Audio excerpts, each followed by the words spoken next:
Hello, everyone. Thank you for joining us for our immunity boosting online workshop. And today we will provide you with tools galore, how to boost your immunity naturally in the winter, and how to preserve your physical health, and how to chase away winter blues. So we'll look at all these things from the standpoint of the East and the West. Dr. Nature will tell you what immunity truly means in terms of Ayurveda, and we'll show you simple ways to strengthen your immunity. There will be plenty of live demos of Ayurvedic yogic routines, and I will be showing you one recipe, vegan golden milk. So all of this will be towards the end of our today's session. So please make sure to stay until the end, and you're welcome to write your questions in the chat. Hello, everybody. Namaste. I'm very happy to see you attend. This is a very exciting and concerning topic for everybody, and we'd like to present the view on the immunity. Immunity is a vast field to explore, and I wanted to also say thank you, Cindy, for having us on again. Always happy to cooperate with you.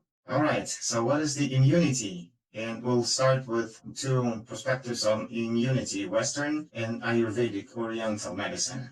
Allopathic medicine is what we call Western medicine. This medicine views systems and other health components in separate departments. So they break the whole into parts and then study each part separately. And the connection is overlooked and not really put together. So allopathic and Ayurvedic views of immunity are fundamentally different in philosophy and in the approach that these both medicines take.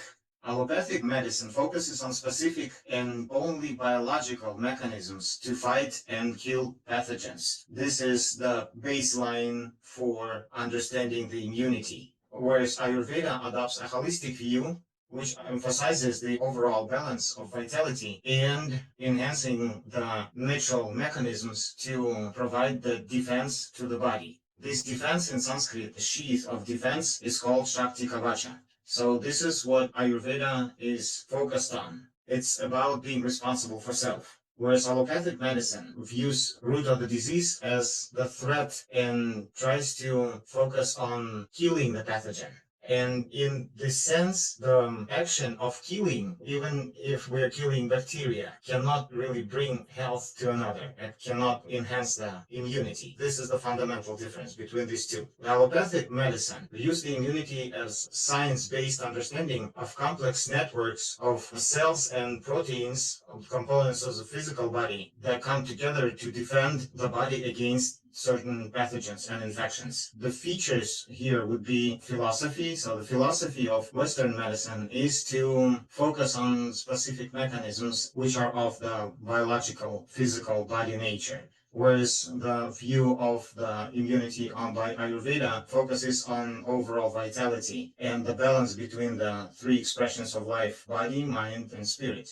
Good digestion, the strength of the tissues, and the concept of ojas. And we will talk about it very soon. Then the treatment goals in Western medicine is to eradicate the pathogen, just to kill the pathogen, as I mentioned. Whereas in Ayurveda, we are focused on the body's intrinsic ability to balance the overall vitality and healing capacity. The interventions in Western medicine are based on synthetic drugs or semi-synthetic drugs, on surgeries and vaccinations, which is targeting the immunity during a disease. For example, the immunity is suppressed, whereas it should actually be supported. For example, breaking the fever when it's too early to break the fever. This is very widely practiced principle, and therefore the disease continues to last for a longer time than it should. And in Ayurveda, what we do is we use the natural herbs, the lifestyle changes, the timely detox routines, and mindful practices, which actually strengthen our mind. And generally, the Western medicine targets the immune system directly or indirectly, whether it's suppressing it or stimulating it with globulins, for example, or some medication that can enhance the production of white blood cells, modulating the immunity body with advanced technology, which sometimes is effective, but most of the time it really doesn't go in harmony with the rest of the body. And the focus area for Ayurveda is primarily on digestion, on the endocrine system and nervous system balance, on overall supporting of healthy tissue and mental health and reducing the stress. I think that we've mentioned all the core differences between the two. We can go on. And now we're going to talk about Ojas. What is the Ojas? Immunity is really about Ojas in Ayurveda. Ojas is the basic principle for immunity. Ojas is the essence of vitality. First of all, it comes from birth because it's given to us by birthright, and that type of Ojas is called Para Ojas. And then it comes from the body's ability to keep the tissues and keep the metabolism balanced to the point where the higher tissue is nurtured and formed, because Ojas is also considered in some school of Ayurveda to be the 8th tissue of the body. We have 7 basic tissues, and when the tissues are well balanced and pure and nurtured properly, when they're intact and viable, then they support each other, and out of that harmony and well balance comes out the 8th tissue, which is called Ojas. It is not very physical, but it actually may be, but it's very subtle physical, and it is distributed throughout the body. It actually reflects the radiance of the body, of the tissues, very well nurtured, very vivid and strong, that you can see as the glow of a person, pure, clear aura, and very high capability of the body to resist any internal and external harming factors. That is Apara Ojas, and this is the kind of Ojas that we can work on, whereas Para Ojas is something that's given to us, and it's said that it is not replenishable. However, there may be some ways. For that, you really need to be fully realized person and enlightened. And this is hard to achieve for most of the people. But Apara Ojas is the one that we want to work on. And by doing so, we can enhance our vitality and enhance our defense sheath, not only physical, mental sheath. And each and every, let's say, pathogen or external factor has also a mental stamp in it.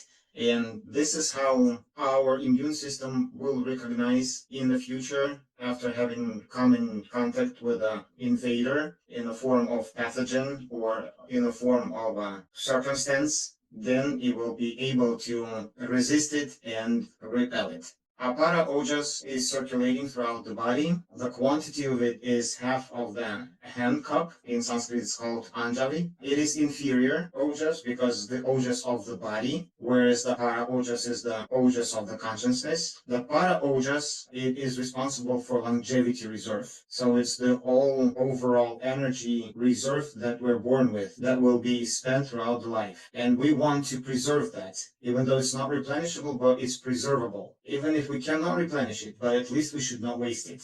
Whereas the Apara Ojas is the vitality reserve, and that can be replenished, and it is the strength of the body. Think of it as the cream of light. The light is the relationship between our Divine Father and Mother. Light also undergoes through the certain spectra, and the stage where it is manifesting into physical existence, it's at the level of Ojas. And this is why it's not very physical, not tangible physical, like other tissues may be, but it is subtle physical. And this is the kind of tissue we want to accumulate, preserve, and build as much as we can. And it will be also used as we go, because when you are in day-to-day life, when you are under pressure, and we are in the modern day life all under pressure, we will be using the Ojas unavoidably. Okay, so let's see now what it means to build Ojas and how can we do it. As I mentioned, the Ojas is the product of all tissues of the body being well nurtured, well balanced, and working harmoniously to produce this tissue. So how is that achieved? How do we nurture the tissue? We provide the tissue with the best nutrients possible. Each tissue will require different nutrients, of course. But before we think of nutrients, we need to understand that the assimilation and nurture is assimilation, because the tissue will grow when it is assimilating the nutrients. And that may not be possible to 100% of its potential unless the tissue is not pure, unless the tissue can eliminate the waste products. So for the metabolism, here we now talk about metabolism, because metabolism is that process that controls the assimilation and elimination, as well as it controls the energy production, which is a separate even conversation. So the energy production will not touch upon, because there could be different strategies and modes of producing and sustaining energy. But talking about metabolism, we need to consider elimination of waste products, which if are not eliminated timely will become toxic, and assimilation as the nurture and nourishment of the tissue, where each tissue receives every needed nutrient. This is how we keep our tissues well balanced, well nurtured, and sustainable. When we eat food, it goes through the GI tract, of course. We know the digestion is responsible for nurturing each and every tissue. And therefore, we need to keep our digestion balanced according to every individual dosha and the specifics of each individual taste preferences and mental set. When we eat food, it should be balanced in terms of time, in terms of amount, and in terms of quality, and in terms of tastes. Then the food goes through digestive tract, gets assimilated, and goes into the plasma. Within the first tissue plasma, the food essence, which is digested nutrients and ready to build tissues, plasma retains the nutrients for itself. Primarily, it is water and some of the basic components, some minerals. The next tissue is blood. The blood will retain some of the nutrients that needed for the blood, that tissue. The next would be the muscle tissue, and here it would be retaining most of the amino acids, let's say, and proteins. Then the fat tissue will also be built based on the healthy fractions of fats. Then connective tissue, which is the cartilage, which also will require certain lipids and glycoproteins in order to rebuild itself. Then the bone tissue will also need some fats and minerals, of course. Then marrow, which is the internal tissue now, because bone is the tissue that separates the external tissues from internal tissues. This is why, for example, Eve was made of Adam's bone. So the internal energies would actually be the higher energies. This is interesting thing because the layers of mind, of mental sheath correspond with the tissues too.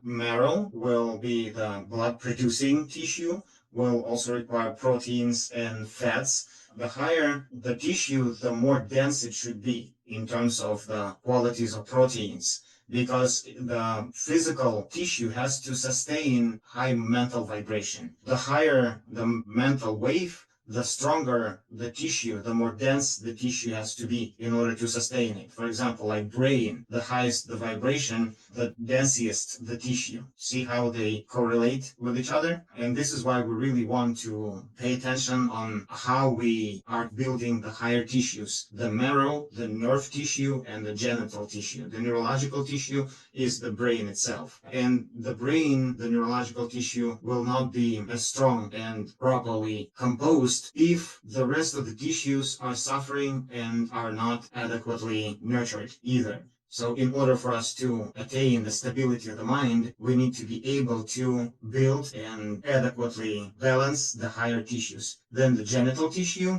And once all those tissues are well nurtured and balanced, are not deficient and are not oversaturated, they are free of the toxic wastes, then the ojas will be built. The ojas will come into formation. And so we are nurturing tissues, and then there are phases of time that we need to make sure that all of our tissues are properly eliminating waste products, and we are supporting the elimination.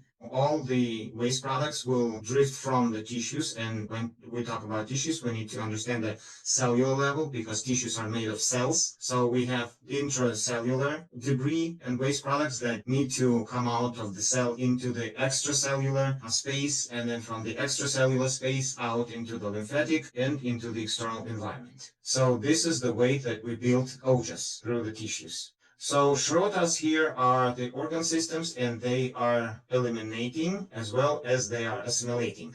Our systems take on ambiguous function. It's both elimination and assimilation. At some certain time, they assimilate, and some certain time, they eliminate. For example, most elimination is happening overnight, then most of the assimilation is happening during the times that we eat food. It all starts with the mind, like everything starts with the mind. Mind is in control of everything, and mind operates on two opposites of the pendulum, craving and aversion. It all starts right there. If the mind is craving or it's avoiding something to the extreme, that means the mind is not balanced. The balanced mind would not care what it's craving or what it's trying to avoid. It will view everything the same. But if that happens and the person is affected by the craving of the mind or the aversion, then the emotional imbalance will come. Because in this case, samskara is nesting inside the subconsciousness as the emotional and mental phantom over it. And once it comes into play and activates, it produces the emotion. It can be fear, worry, anxiety, discontent, anger, jealousy, resentment, and so on. And this is in response to the mind which is craving for something, desiring something that's unattainable. Or if it is obtained, then it starts craving for something else, something more. It kind of never ends. It's about the trend of that sankhara in the subconsciousness.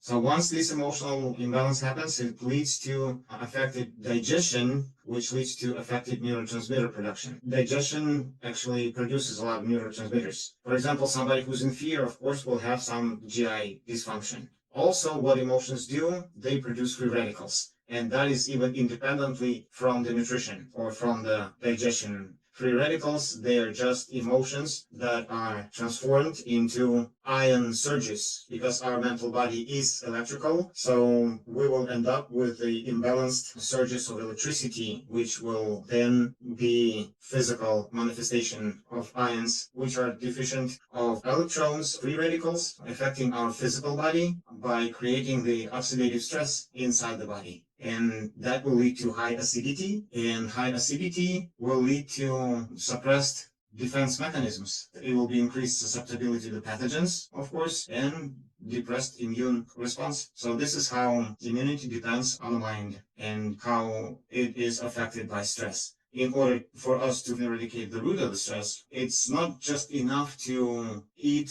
balanced diet, which is a big part of it, and it is a good thing, of course, something that we can control, and we can control it even better and more than we can control our mental cravings and the desire to satisfy the passions of the mind. But it all starts with that instability of the mind, which is craving for pleasant sensations, which we need to primarily control. So what else is important in terms of how we plan our day?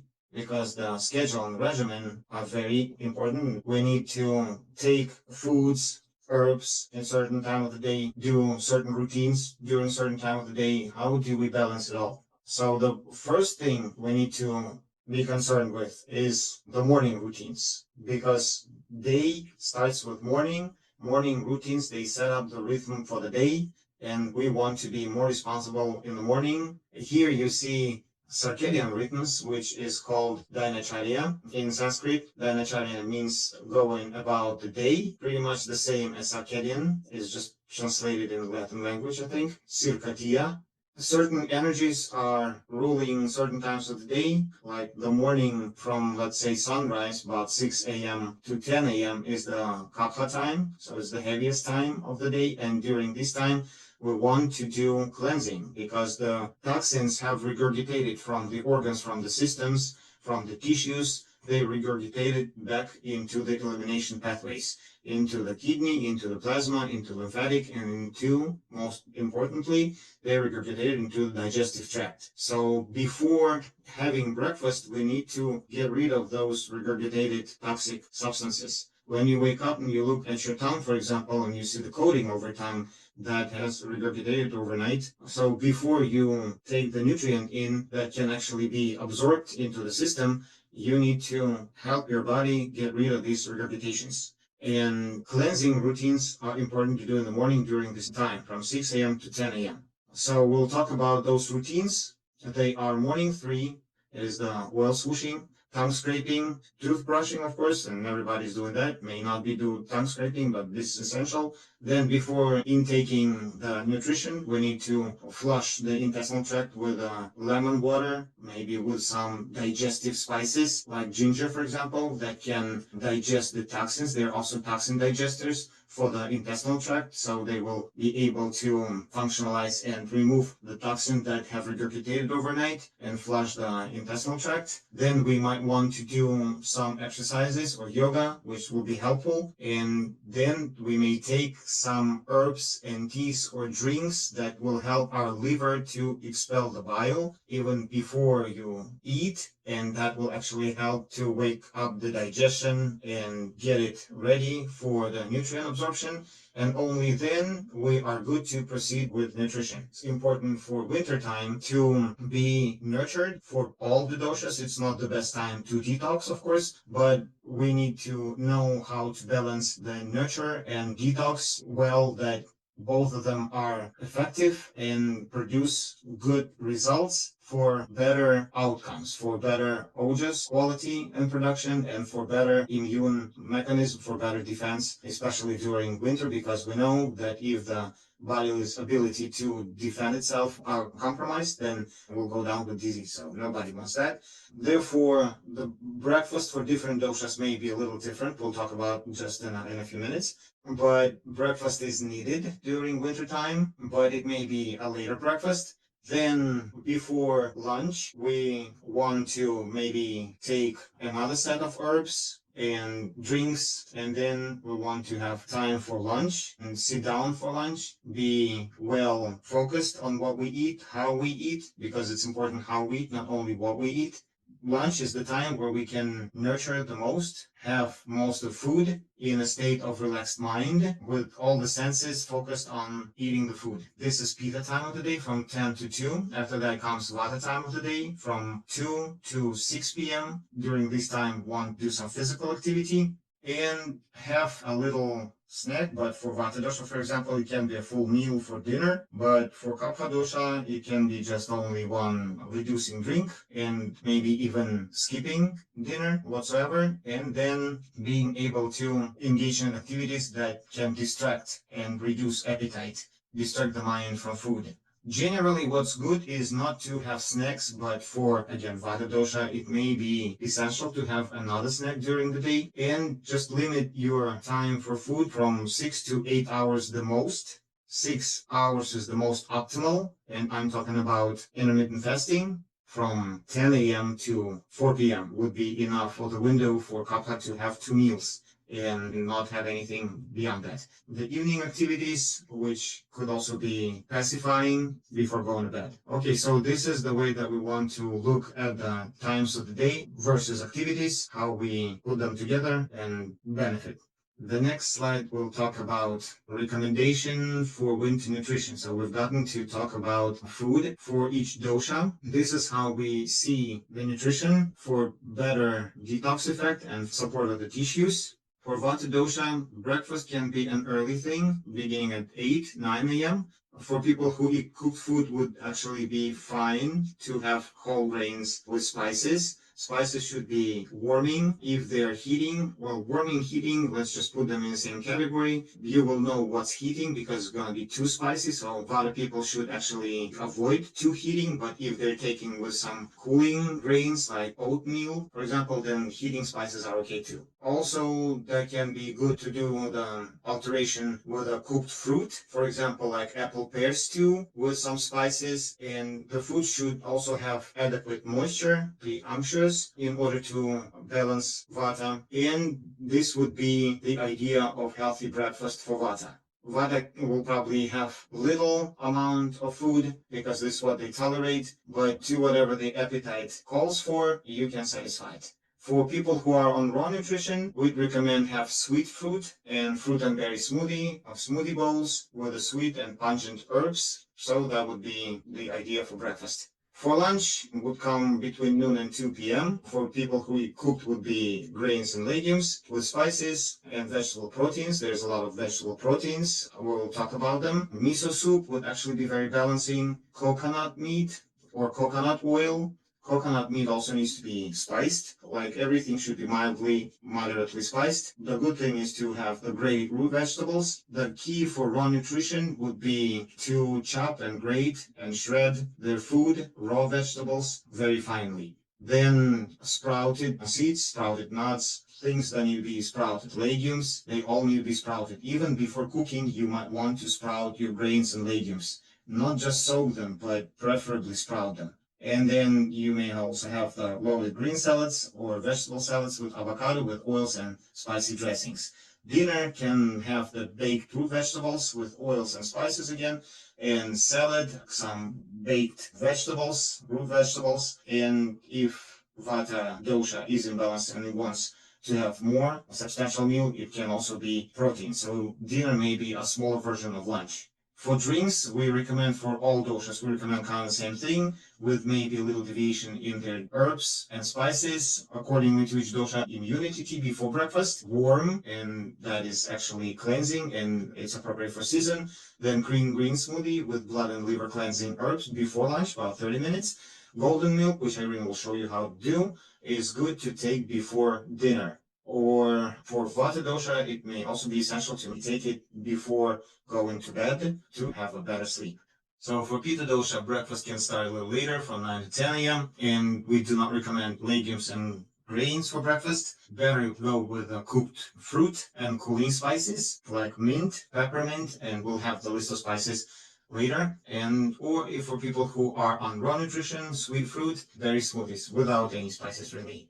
That's not necessary. Or cooling spices will do. Lunch would also be a little later from 1 to 3 p.m. Pita usually is very particular what times that he wants to eat. But here for lunch, they can have whole grains and legumes only one time of the day. But they can eat as much as they desire until they can have their fill. We usually don't recommend to go over 75% of the fill, but sometimes under condition you are okay to miss dinner, you can have a more substantial, it's okay. With cooling spices, cooked vegetables, and plant-based proteins. Proteins are very important. Coconut meat, hemp seed oil, and maybe olive oil. There is some seed oils that are not good because they would cause a lot of oxidation, so we don't want the seed oil of different variety. But let's say olive oil and hemp seed oil can actually be good to take for food. Then for raw people, the same rule applies here when we chop the vegetables and root vegetables. And we want to sprout all the legumes, seeds, and nuts, sprout even the grains if you want to cook them, and have loaded green salads with a lot of greens, maybe bitter greens, aromatic herbs, cooling herbs like arugula, cilantro. It doesn't have to be the dried herbs in a powder form. It can actually be fresh herbs. Dill, fennel, they're wonderful cooling herbs. So just have them with your salad, chop them in your salad, and you'll be very happy that you did. Dinner, it could be green salad again, preferably not heavy proteins or root vegetables, but if you feel like you are out of balance, and Pitta people also can be out of balance, they can have a little more. But dinner should not be later than 6 p.m. So try to stick and be very diligent with the schedule of your nutrition. Do not jeopardize it because you will see how effective it is. The time of meals and the window when you take your meals, the time window, really makes difference. And it may take a few days before you start feeling it. But if you do it and you get into the habit of it, then you will train your mind not to crave for food anytime after 6 p.m. You will see how the transformation will go for you and the metabolism will be boosted and satisfaction will be achieved better. So you will observe vitality to grow. Okay, so this is the schedule for Pitta. For Kapha, breakfast should actually start much later. But when we talk about nutrition, we do not mention the cleansing procedure or routines for the morning, such as taking the lemon water, for example. It should not be considered the nutrition or nurturing because it's cleansing. So we need to separate it. So here at this point, we do not consider lemon water with ginger as a nutrient, even though it is nutrient, right? But it is the cleansing phase, and this is what we assign the function on, and we do not count them in this schedule. So that can be done like very early in the morning once you've done your self-care routines, and then you go and take the cleansing water. So that is not really count as nurture. But breakfast starts at 10 a.m., which is a later time. If kapha is out of balance, it's vitiated, means too much kapha in the person, then they may even skip breakfast if that's possible. That'd be good for them. And here we have fruit with pungent spices and no grains and legumes, no nuts and seeds in the morning. Yeah, by the way, nuts and seeds are not for the morning. I mean, proteins, they are for lunch. Fruit, you can be cooked fruit, like apple pears too. I always give this example. It's a great example.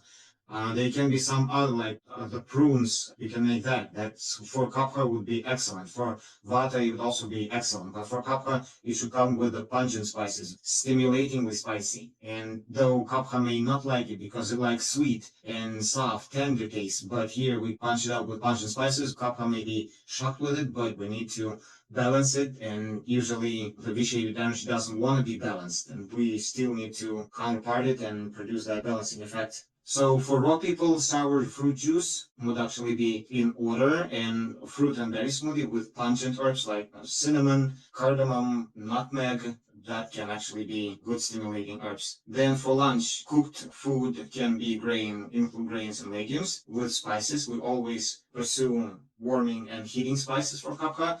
Cooked vegetables with plant-based proteins. Miso soup is okay, but it may be also spiced up more. The oils in smaller quantities maybe, but with heating spices. And for raw people, again, we chop and grate and shred our vegetables very thinly. Raw sprouted legumes and nuts and seeds that are sprouted and ground into nut butters, and then you can do nut butter dressings for the salads and add some avocado oil and heating spices. The spices make difference. Then for dinner, a loaded green salad with spices again, or generally skip dinner, which is good for kapha anyway. So kapha may go about just having one meal a day. But again, if it is winter, depending on the arrangement of kapha, we still keep it in balance. Try to go with just 2 meals a day with a certain time frame and do not go beyond, and no snacks for kapha. And drinks are pretty much the same, little variants in the kinds of spices. Here, the list of spices that I mentioned that I said that we would see.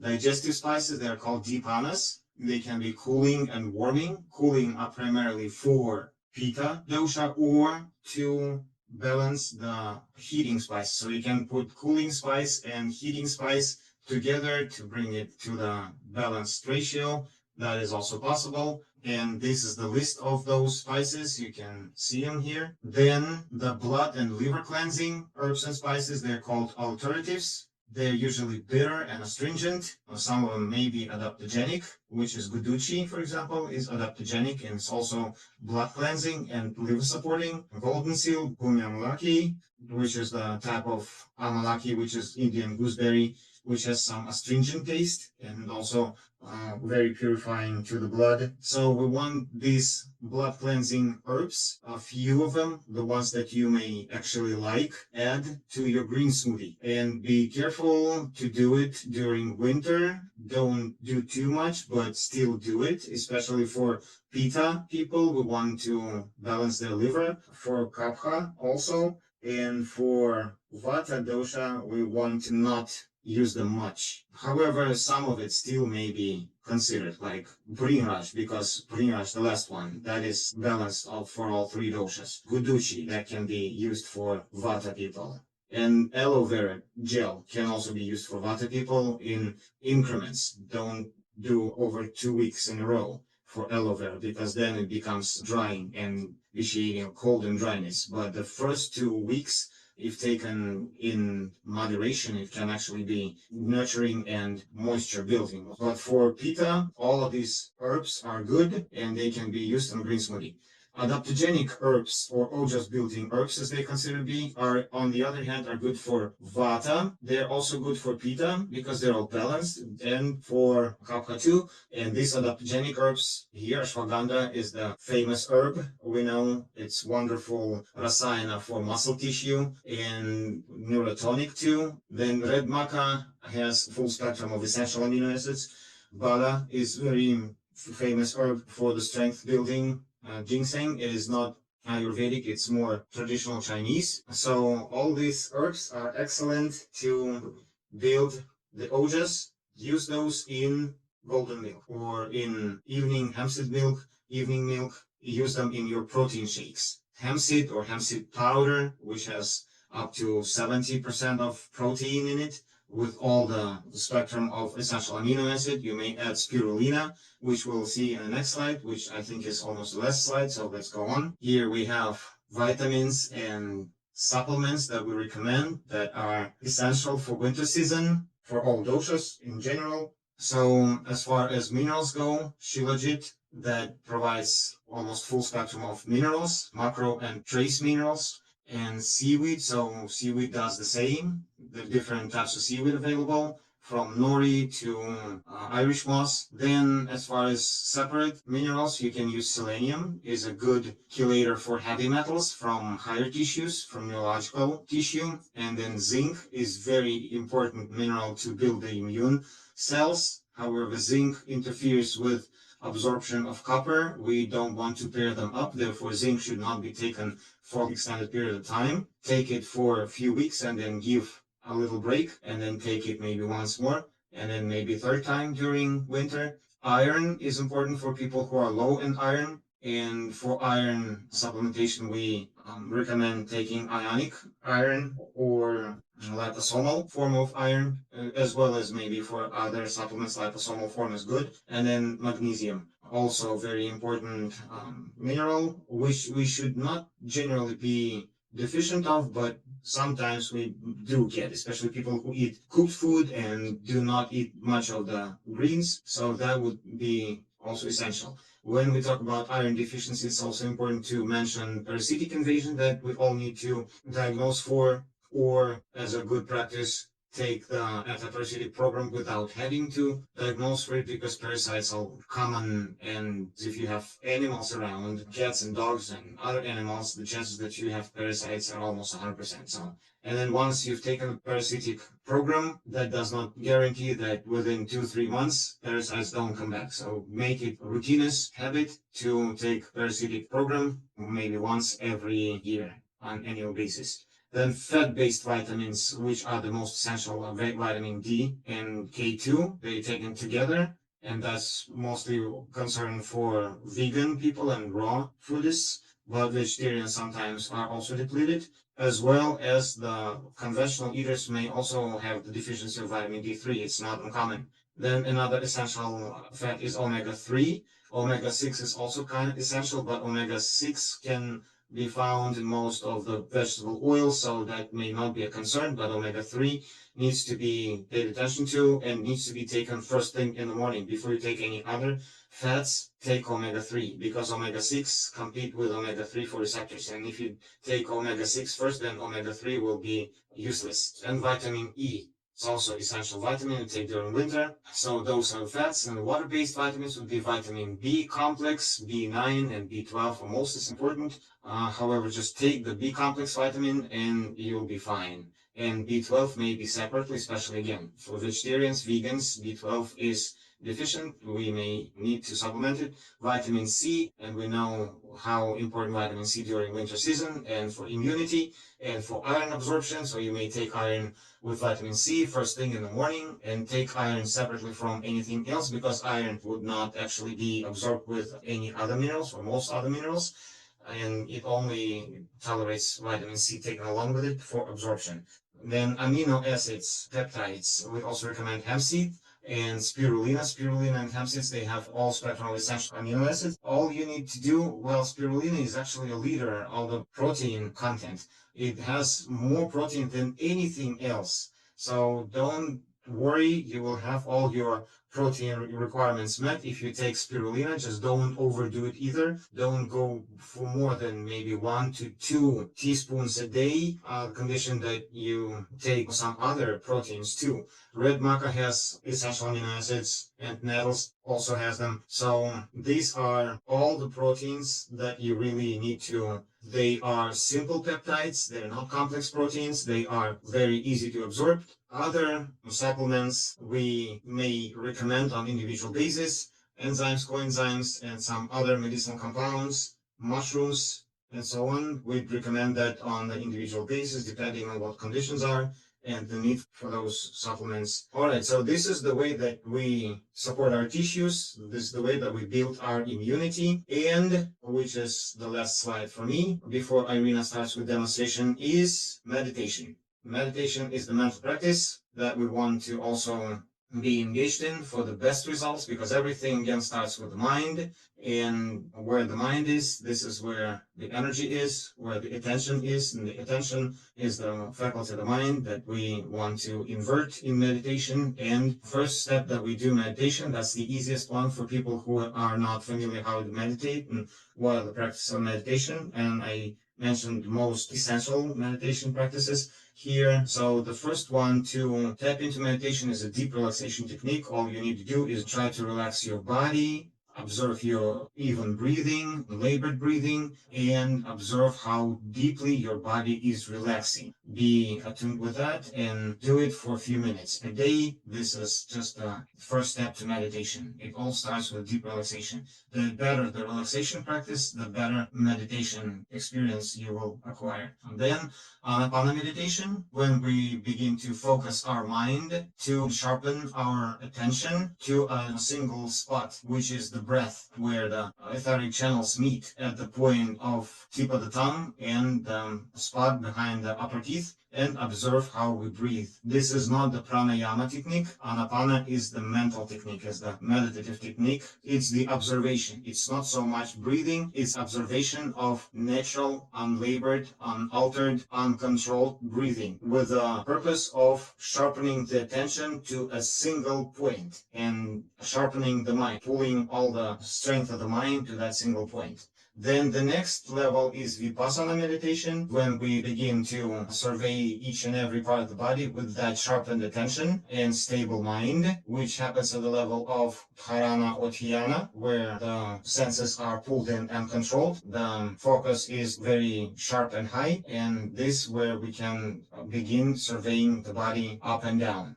It does us great benefit. It releases the consciousness from the ties of sankharas and gives it a chance to ascend. So Vipassana could actually be the basic meditation for further Kundalini experience. There's a separate Kundalini practice, but if you want to Kundalini meditation to be more profound, then practice Vipassana first. And once the Kundalini experience met its objective, then meditation takes on a new spiral spur as being transcendental. And then the transcendental experience comes. And I know all these practices are articulated separately. They don't necessarily tie together, but the progression of the meditation experience is as I try to describe here. Good luck with practices. Good luck with meditation. If you have questions, you're welcome to ask them. We'll be happy to assist you with anything that you're concerned with.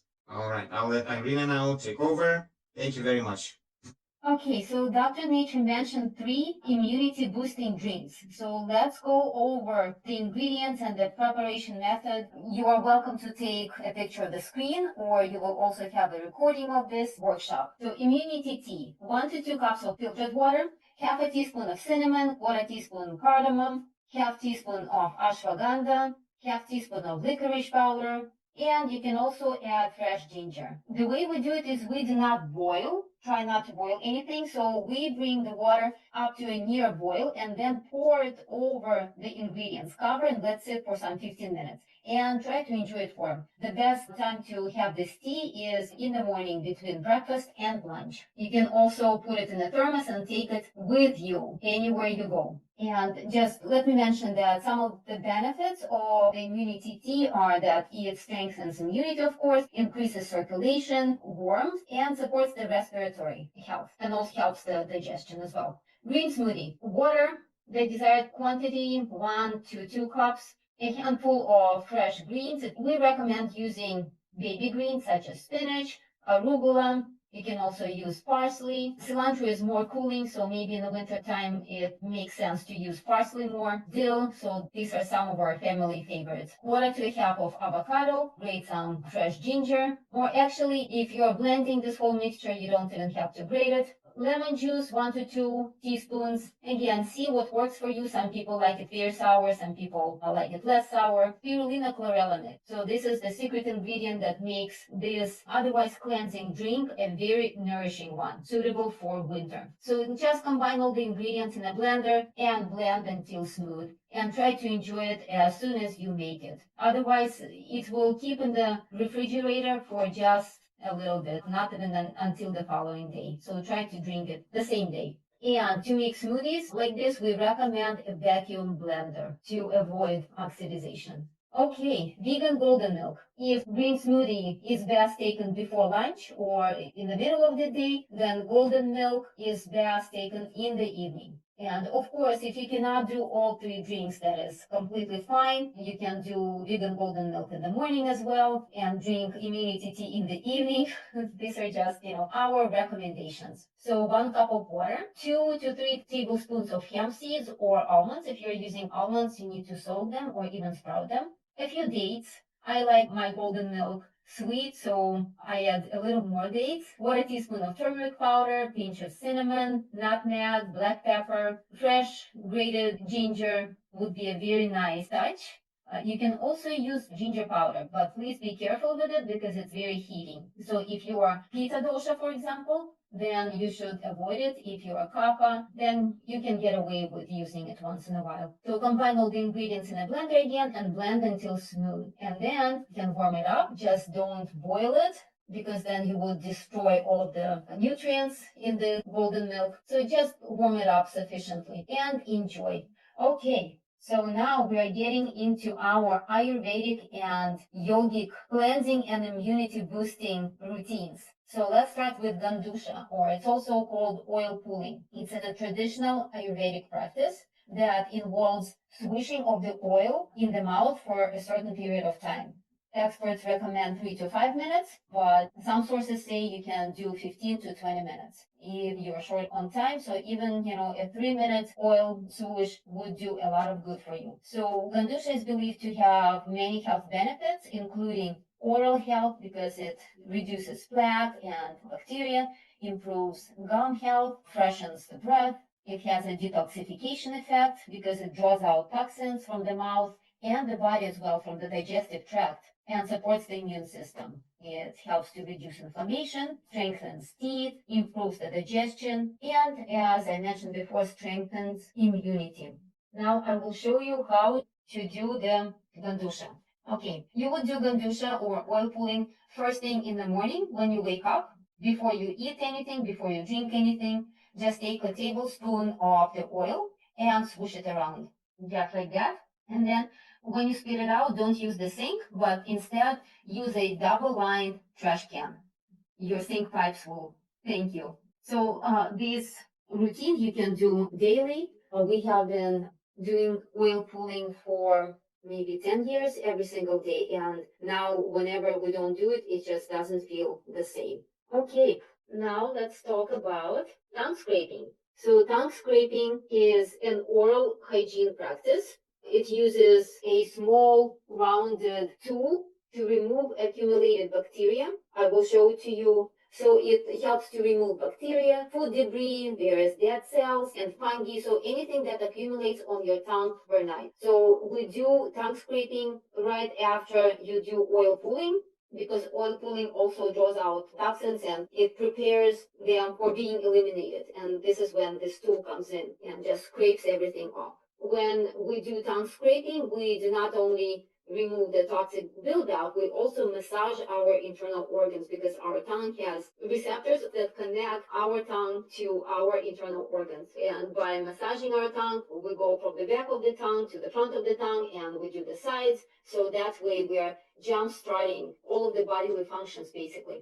Okay, so it also helps to reduce bad breath, improve sense of taste. When you do this routine for a while, you may have a reduced desire for sugar, for example, for processed foods. It helps to reduce inflammation, improves digestion, promotes overall health. So let's see how we would use it. So here's this tool, the tongue scraper. You can get it online, Amazon. So you hold it from both sides and lightly but firmly you press on the back of your tongue and move it forward to the tip of the tongue. And what Ayurveda recommends is that you do it 7, 14, or 21 times. So I'm going to demonstrate it. And what's important is that after each such movement, you need to rinse the tongue scraper and then continue. Rinse again, rinse again. Okay, so it's best to do it in the morning because it jump starts all the mechanisms. But if you didn't have a chance to do it in the morning, you can also do it during the day. And especially if you are trying to eat lightly, if you have a fasting day, for example, if you are juicing, then you can do it several times a day because during those days, there is a lot of accumulation, thick coating on your tongue. We do not recommend doing tongue scraping too close to bedtime because it's very stimulating. Okay, now the next routine is Jalaneti, and I will tell you what it is. Okay, Jalaneti is a nasal cleansing practice in both yoga and Ayurveda. So in yoga, it's called Shatkarma. In Ayurveda, it's part of the Panchakarma practice. So it's basically cleansing of the nasal passages with warm salted water. In Sanskrit, this practice is called Jalaneti, and what it means is Jala is water, and Neti comes from the root ni, which means to guide or to lead. So it's the water that leads the way for toxins and mucus to be eliminated. So let's talk about the benefits of Jalaneti. It cleanses nasal passages, removes different viruses and bacteria, irritants, allergens. It provides asthma relief. It helps to relieve headaches as well because we have a lot of toxic accumulation and mucus in our head crevices. If we do this cleansing routine more or less routinely, then we would be getting rid of a lot of that accumulation. And head is considered to be number 2 accumulator of toxic mucus. So it helps with your eyes as well. What's important is that it lowers stress and anxiety, improves focus and concentration, and it helps to support yogic practices, pranayama, breathing practices, and meditation as well. This technique is simple, doesn't take a lot of time, and let me show you how to do it. Okay, so for the Jalaneti, we need warm water, not hot, just body temperature, or maybe slightly warmer. And what we are going to do is we are going to mix the water with pure sea salt, no additives, and we also like to add baking soda, aluminum free. Okay, here's the water. So for a cup of water, we need half a teaspoon of sea salt and half a teaspoon of baking soda. Dilute the sea salt and baking soda in the water. Make sure the salt is fully diluted before you start washing your nasal passages. So now we will be pouring this water using a neti pot through each nostril, and the water will flow through the nasal cavity and out the other nostril, washing out mucus and other irritants, and then we'll repeat the process on the other side. So you need to tilt your head to the side, the movement that you do in yoga, so your chin goes up to the ceiling. And as you insert the tip of the neti pot in your nostril, you need to start breathing through your open mouth, because if you don't, then the water will not be coming out. It will go up the respiratory channel. And then blow your nose gently. Don't blow it too hard because your ears will pop otherwise. It may take up to 15 minutes for the water to come out. So during that time, try not to go outside, especially if it's cold and you live in a cold climate. If you need to go outside in cold weather, make sure to do it either after you come back or no less than 2 hours prior to going outside. Don't do this routine every single day, so do it maybe for 1 or 2 weeks, and then twice a week would be sufficient or is needed. For example, you are going to a place with big crowds and you hear people sneezing and coughing. As soon as you come home, do this routine. Chances are it will help prevent any impending colds, flus, and so on. Also, it may take a lot longer than 15 minutes for the water to come out. The next routine, it's called Nasya.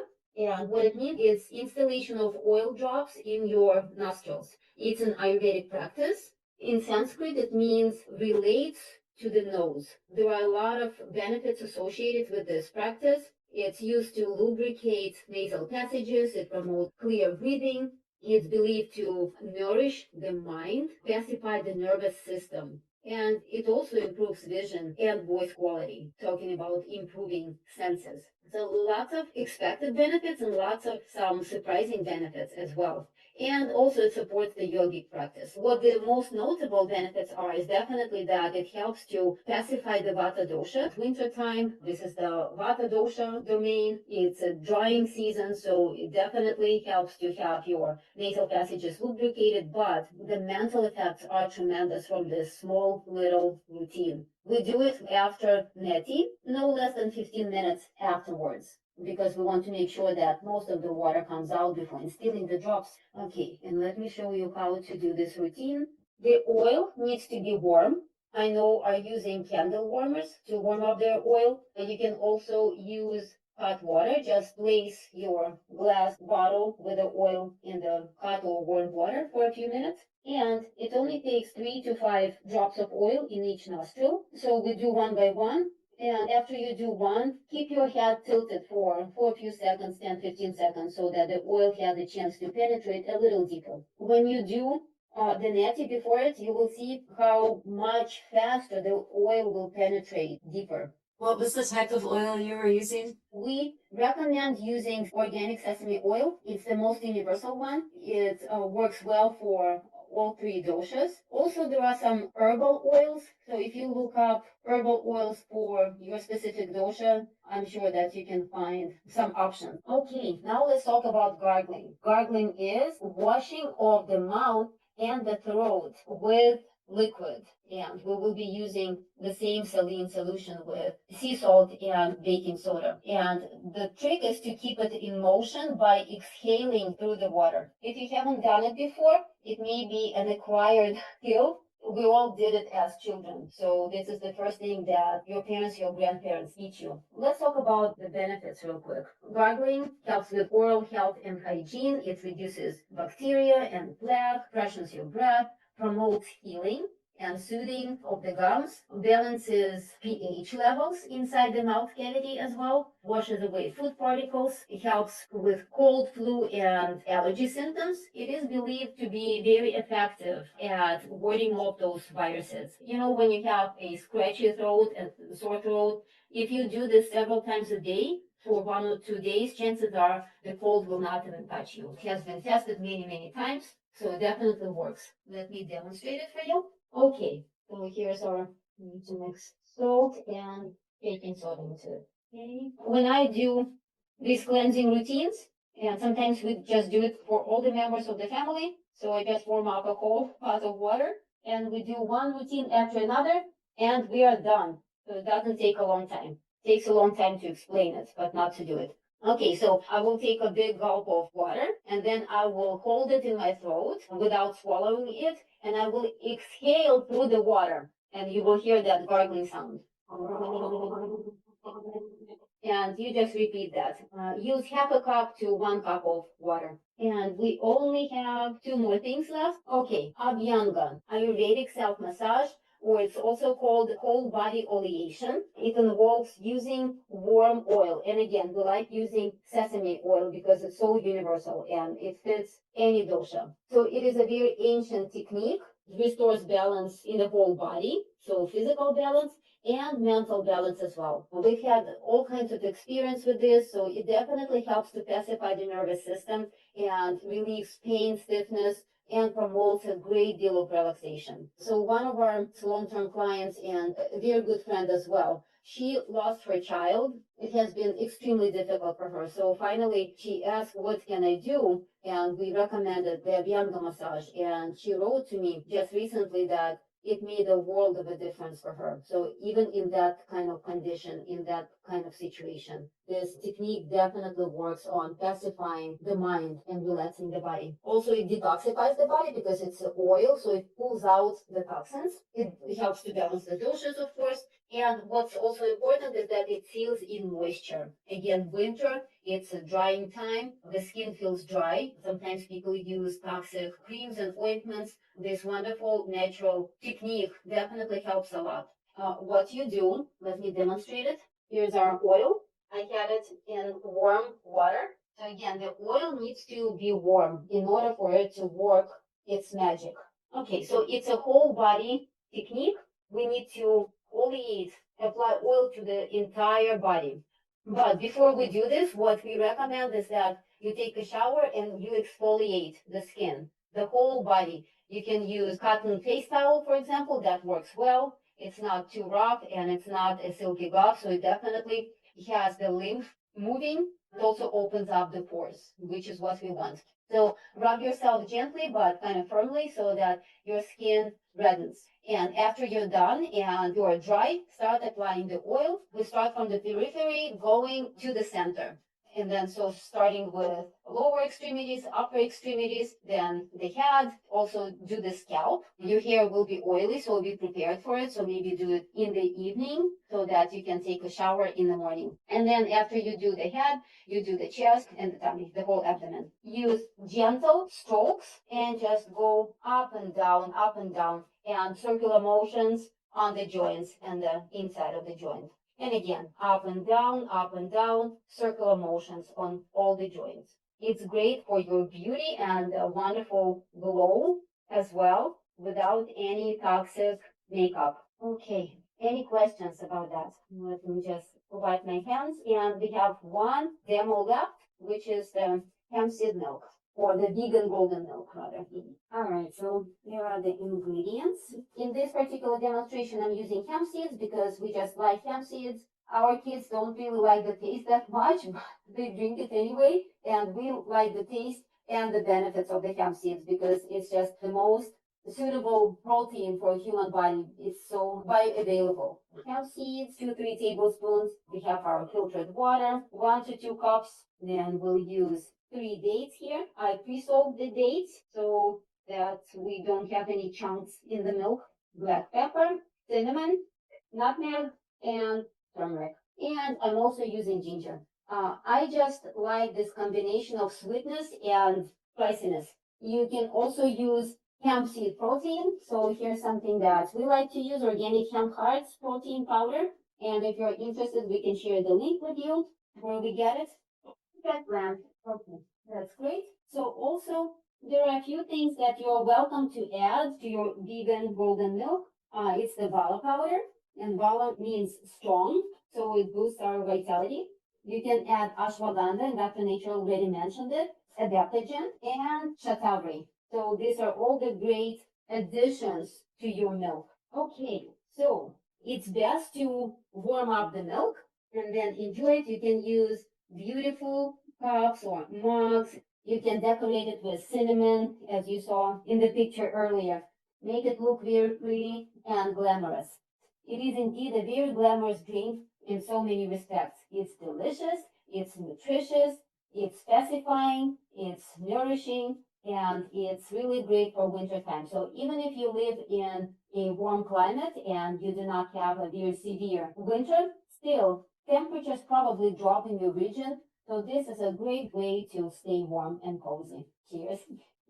So good and sweet. So one last slide is our practice of asanas or yoga practice.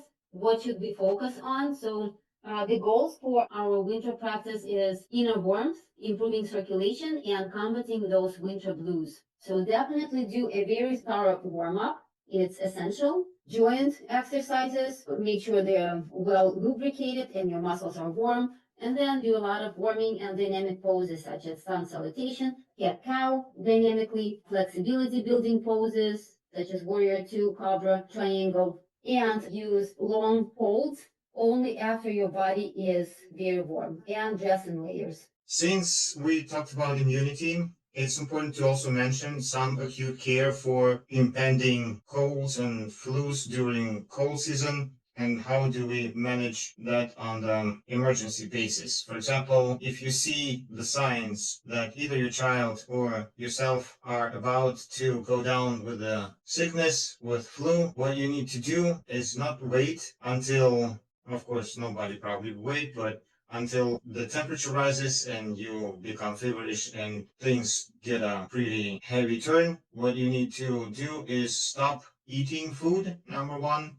begin drinking warm drinks, immunity tea, and maybe that cold milk. And what's important, do purgation. You need to induce diarrhea. Take castor oil, for example, about 1 tablespoon before going to bed. On the day that you start feeling that prodromal period, the disease is developing, you take castor oil at night and wait overnight and see if that induces the loose bowels. If it does not, then in the morning you take another tablespoon of castor oil and wait for about 4 to 6 hours to see if that induces diarrhea. Because sometimes maybe 2 repeated dose may not induce diarrhea. And then if that does not help, you may take another up to 3 tablespoons in 24 hours. And that's for adult. And that will definitely cause the diarrhea effect. And with the diarrhea, you'll see how you will feel better. The disease will not develop. You will start recovering even without having to develop the full scale flu. That is a very effective emergency remedy.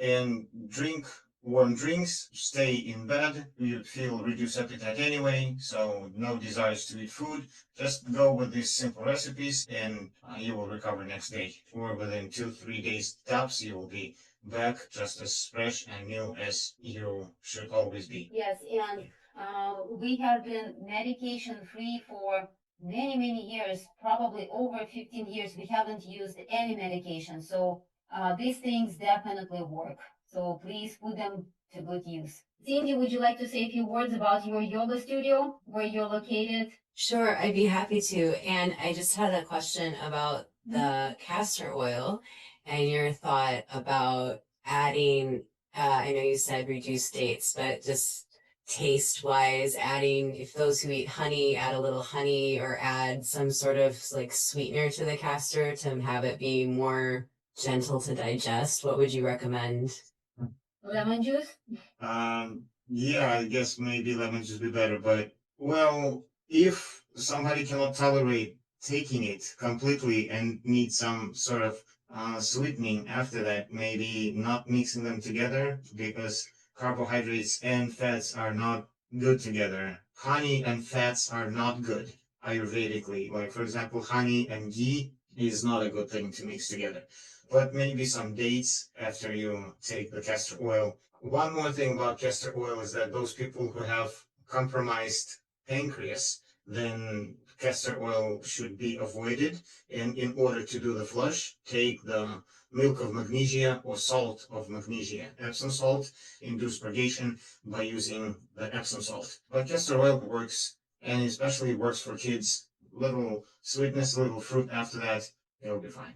So immunity is really about you. It's you and your defense mechanisms. It's not about killing anybody, not killing parasites even while we're taking care of ourselves. You know, parasites are just going to be chased away anyway, or the bacteria or the viruses. But it's not particularly about trying to kill. The word kill is negative connotation. We don't want to go with that trend. We don't want to spool on that negative wheel of killing the living being, because in the end, why viruses and bacteria attack us is because we have impure body, we have impure mind, and they are helping us. They actually do us good in the end, if you look at it from the platform of the common sense. So be grateful to those who make you work for your well-being. Don't kill them, because killing them will actually invite more of those, and not taking care of yourself will not